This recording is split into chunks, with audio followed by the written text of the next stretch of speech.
Hello everyone. We will now continue with a very important element which will be the generator. So let's go to the right pane and we click generator here and we place it, and you see that it's upside down, so you can just move it here, and while it's clicked you can just click the R button and it automatically be rotated.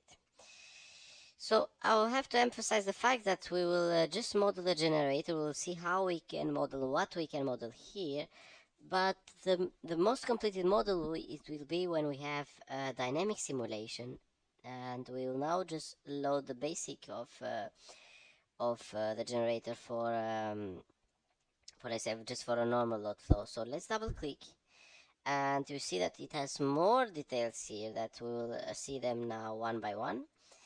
So it will be the generator one, the name.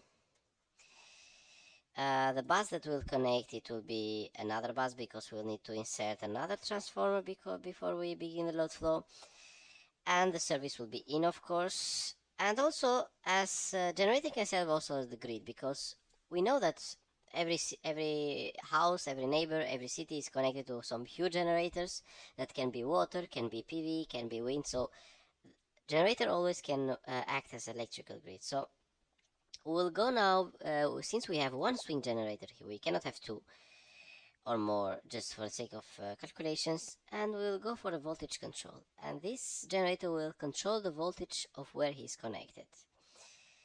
The rating will be, for example, we'll go for 10 megawatts, and the kilovolt it will be at 0.6 with a power factory of 85%, which will mean that 85% of the power that he produces will be, let's say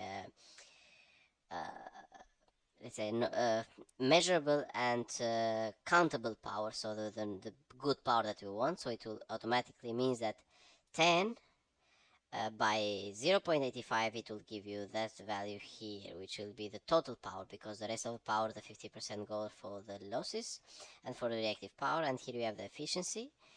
We'll have the pulse, which can be 6, far, 2, but I can go also for 6. You'll see that the rotation will change here, so as more that you can. Here is the full amperage, so I will go also for 4 poles. And if you do the calculation of phi n by number of pole pairs, it will mean that the frequency it is like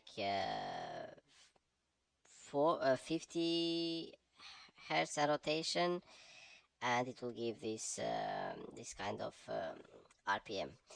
Also, don't remember that we have also this category here, and the generator category. So remember that, as we saw also for the grid,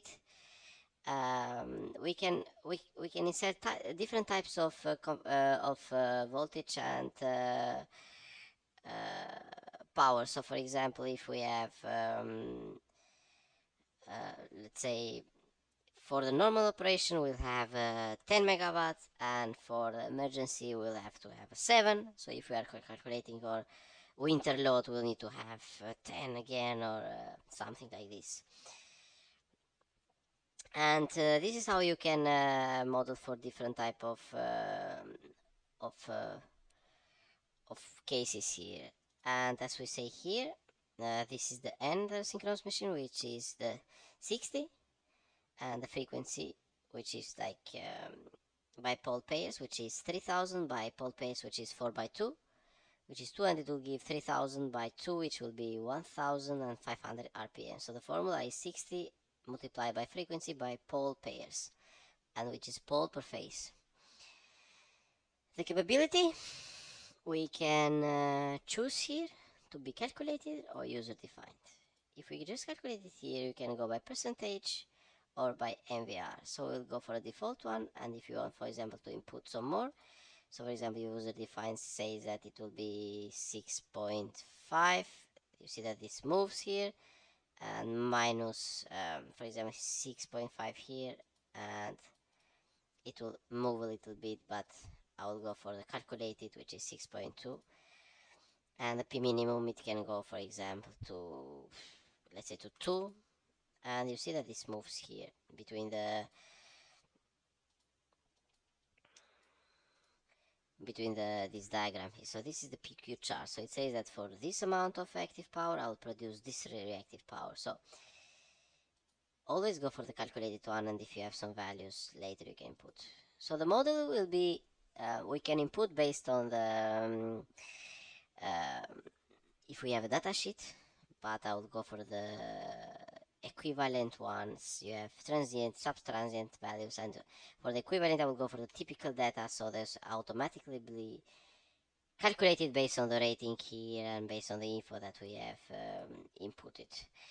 It will be a salient pole, for example. We can insert here a round rotor with a permanent synchronous generator or permanent magnets, and here you have the exciter types and everything. So you see that automatically they have calculated every resistance, every quadratic, horizontal, vertical axis of reactance. The grounding will go for the solid, and we'll leave it as default because we are not going to touch it now. Inertia, it's automatically calculated. If you have another inertia, for example the hash, which can be at least 10, it automatically give you the calculation of power. Or if you have a 7, which means the time that prime mover inertia, which is the amount of time that the generator needs to be needs to work to reach its nominal and optimal power, rotation power. So exciter governor and PSSC, which is the power system stabilizer, those can be defined only if you have a data, for example, type of exciter, but those will be decided and those will be modeled when we have dynamic simulations. And for the moment we'll not also touch the harmonic protection, which will be left as default.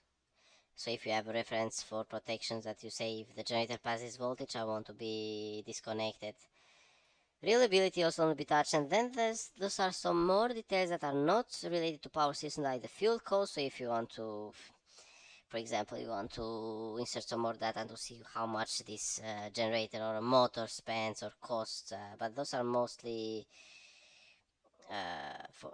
not so related to the power system goals. And this is the for the voltage control. Also, we will not touch it here because it's also not part of our scope. So let's click OK for the moment, and remember then the exciter, the governor, and the PSSC will be modeled when we do a transient stability dynamic simulation. So let's click OK. Let's move here, and then we will connect with the busbar. In the next lecture, we'll present how to move, how to